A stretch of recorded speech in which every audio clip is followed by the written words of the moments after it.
Ce mardi 17 octobre, Maxime Le Forestier a été victime d'un malaise. Alors qu'il donnait un concert à Antibes, le chanteur de 74 ans s'est écroulé sur scène. Les pompiers ont été appelés sur place. Inquiétude autour de l'état de santé de Maxime Le Forestier. Ce mardi 17 octobre, le chanteur de 74 ans donnait un concert au théâtre Antea d'Antibes, dans les Alpes-Maritimes. Vers la fin de la représentation, selon les informations de Closer, il a été victime d'un malaise sur scène. Alors qu'il interprétait l'un de ses titres phares, Maxime Le Forestier a continué à chanter lorsque ses jambes se sont mises à trembler, selon une spectatrice. Rapidement, son fils et l'un de ses musiciens ont posé leurs instruments, conscients que quelque chose n'allait pas. Avant qu'il n'arrive à sa hauteur, Maxime Le Forestier est tombé sur la scène.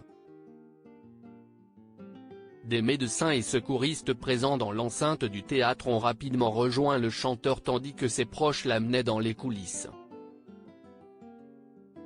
La représentation a évidemment été arrêtée et les pompiers appelés sur place. Les spectateurs, inquiets pour l'interprète de San Francisco, n'ont pas tout de suite quitté la salle. Après quelques minutes, Arthur Le Forestier a tenu à revenir pour rassurer sur la santé de son père. Il est en train de reprendre connaissance, a confié le guitariste. Maxime Le Forestier a fait un léger malaise de chanson avant la fin de son concert, a fait savoir la salle dans un SMS envoyé aux spectateurs et consulté par Closer. Il va mieux et vous remercie de votre chaleureuse présence. Malheureusement, ce n'est pas la première fois que Maxime Le Forestier s'évanouit sur scène. Il avait déjà été victime d'un malaise le 3 décembre 2021 à Épinay. Transporté à l'hôpital par les pompiers, le chanteur a passé une batterie d'examens. Comme il le confiait à l'OP, les médecins ont découvert des petites saloperies regroupées à la base de la langue. Atteint d'un cancer de la langue, Maxime Le Forestier a traversé cette épreuve seul. Et fait 35 séances de radiothérapie sans arrêter de chanter.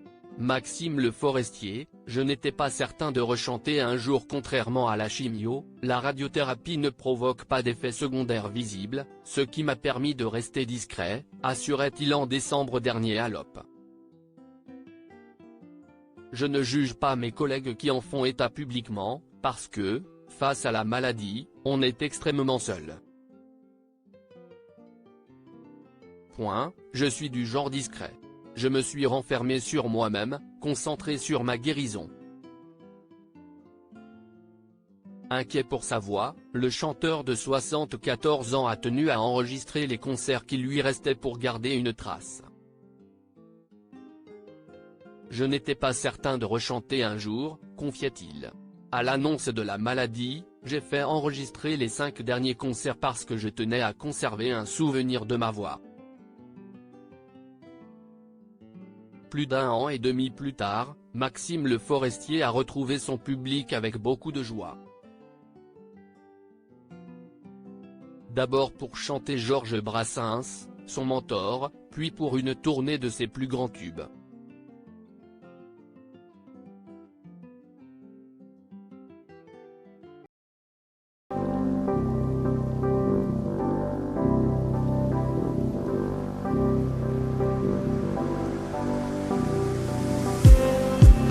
Just